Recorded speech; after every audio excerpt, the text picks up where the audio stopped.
Praise the lord. మరి ఒక రోజు మనం ఈ విధంగా కలుసుకోవడానికి దేవుడిచ్చిన మహోన్నతమైన కృపను బట్టి ఆయనకి కృతజ్ఞతాస్థుతులు చెల్లిస్తున్నాను. కీర్తనల గ్రంథం చదువుతున్నప్పుడు ఒక వాక్యం నన్ను ఆలోచింపజేసింది. దానిని మీతో పంచుకోవాలని ఆశపడుతున్నాను. కీర్తనకారుడు రాస్తూ 119వ అధ్యాయం 105వ వచనంలో ఒక మాట అంటాడు, నీ వాక్యము నా పాదములకు దీపమును నా త్రోవకు వెలుగై ఉన్నది అని. అవును కదా, దేవుని యొక్క వాక్యము మన పాదములకు వెలుగై ఉన్నది. మనము నడుచు మార్గమునకు, మన త్రోవకు వెలుగై ఉన్నది. దేవుని యొక్క వాక్యం మన జీవితాల్లో ఉంటే మన జీవితాలు, మన కుటుంబాలు వెలుగుమయంగా ఉంటాయి. దేవుని యొక్క వాక్యాన్ని మనం విడిచామంటే చీకటిలో కూరుకుపోతాం. చీకటి దేనికి సాదృశ్యం చెప్పండి? సాతానికి. వాక్యము దేవుడై ఉండెను అని యోహాను సువార్తలో మనం చదువుతాం. మనం వాక్యమును చదువుట ద్వారా మన జీవితాలలో వెలుగును నింపుకుంటాం.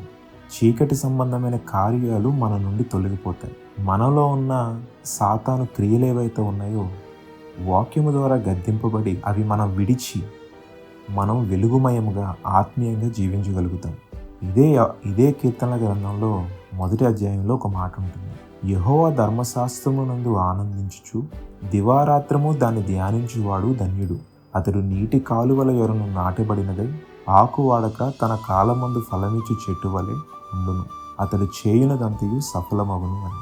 పరిశుద్ధ గ్రంథం ద్వారా దేవుని వాక్యాన్ని మనం ప్రతిరోజు ధ్యానించడం ద్వారా అనేకమైన మేలులను మనం పొందుకుంటాం. ఈ పాపపు లోకంలో మనం ఏ విధంగా జీవించాలి, ఏ విధంగా నడుచుకోవాలి, మనం నిత్య రాజ్యానికి చేరాలంటే ఏమి చేయాలి అనేది పరిశుద్ధ గ్రంథం ద్వారా మనకు తెలియబడుతుంది. చూడండి, మీకు ఒక ఉదాహరణ ఇవ్వాలని ఆశపడుతున్నాను. మనం ఒక చీకటి మార్గం గుండా ప్రవేశిస్తున్నాం అనుకోండి. ఆ మార్గంలో వెళ్తున్నాం, చీకటే ఉంది తప్ప మనకి ఇంకేమీ కనబడట్లేదు. దూరం నుండి ఒక చిన్న లైట్ కాంతి మనకు కనబడుతుంది. ఎక్కడో రోడ్ సైడ్ ఒక కరెంటు స్తంభం మీద లైట్ వెలుగుతుంది అనుకోండి. మనం ఆ మార్గం ద్వారా ఆ లైట్కి మనం దగ్గర అవుతున్న కొద్దీ మనం వెలుగులోనికి ప్రవేశిస్తూ ఉంటాం. మనం ఆ లైట్కి దగ్గరగా వెళ్ళే కొద్దీ మన మీద ఏం పడుతుంది చెప్పండి? వెలుగు పడుతుంది. చుట్టూ ఉన్నాయి, కనబడుతూ ఉంటాయి. ఇదే మార్గంలో కొన్ని నిమిషాలు మనం వెనక్కి వస్తే ఏంటి చెప్పండి? అంతా కటిక చీకటి. చీకటిలో ఉన్నప్పుడు మనకు అనేకమైన ఆలోచనలు, అనేకమైన భయాలు, ఏం జరుగుతుందో అనే కొన్ని భయాలు మనల్ని చుట్టుముట్టేస్తాయి. కానీ వెలుగులోనికి మనం ప్రవేశించిన తర్వాత ఎప్పుడైతే ఆ లైట్ దగ్గరగా మనం వెళ్తామో ఏ భయము లేకుండా ధైర్యాన్ని మనం పొందుకుంటాం. వెలుగు చూడగానే మనలో ఉండే కొన్ని భయాలు కానీ, మనలో ఉండే కొన్ని ఆలోచనలు కానీ మన యొద్ద నుండి వెళ్ళిపోతాయి. చీకటి నుండి వెలుగులోకి వెళ్ళిన తర్వాత మనం ఏ విధంగా అయితే ధైర్యంగా ఉంటామో అట్లాంటిది మన ప్రభువు మన హృదయాల్లో నివసిస్తే మనకెంత ధన్యత చెప్పండి. మన జీవితాలు వెలుగుమయమవుతాయి, మన కుటుంబాలు వెలుగుమయమవుతాయి. ఒక్కసారి మనలో దేవుడు ప్రవేశించిన తర్వాత చీకటి సంబంధమైన శక్తులన్నీ మనల్ని విడిచిపోతాయి. కాబట్టి ప్రభువారు మన హృదయాల్లో నివసించాలి అని అంటే దేవుని యొక్క వాక్యము మన హృదయాల్లో ఉండాలి.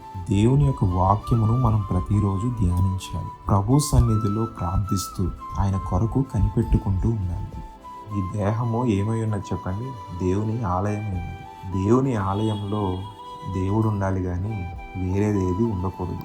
దేవుని వాక్యాన్ని మన హృదయంలో ఉంచుకోవాలి. ఎందుకంటే వాక్యమే దేవుడై ఉన్నాడు. చూడండి, ఈ రోజు నుండి దేవుని గ్రంథం చదవటం ద్వారా, బైబిల్ని చదవటం ద్వారా, దేవుని వాక్యాన్ని ధ్యానించడం ద్వారా అనేకమైన మేలులు నువ్వు పొందుకుంటావు. నీ జీవితంలో అలుముకున్న చీకటి శక్తుల నుండి నీవు విడుదల పొందుకుంటావు.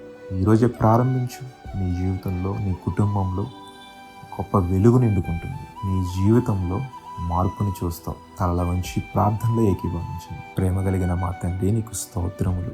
ఏమిచ్చి నీ రుణము తీర్చుకోగలము దేవా. తండ్రి, నీ వాక్యము మా పాదములకు దీపమును, మా త్రోవలకు వెలుగై ఉన్నది అని ఈరోజు మీరు మాతో మాట్లాడారు.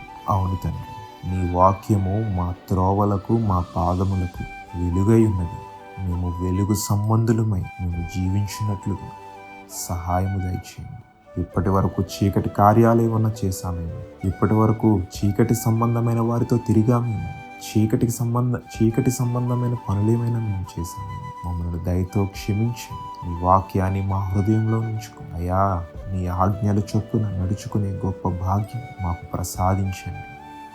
ఎవరెవరైతే ప్రార్థన చేస్తున్నారో ప్రతి ఒక్కరి ప్రార్థనను మీరు అంగీకరించండి అయా. మీరే వారి హృదయాలను దర్శించండి.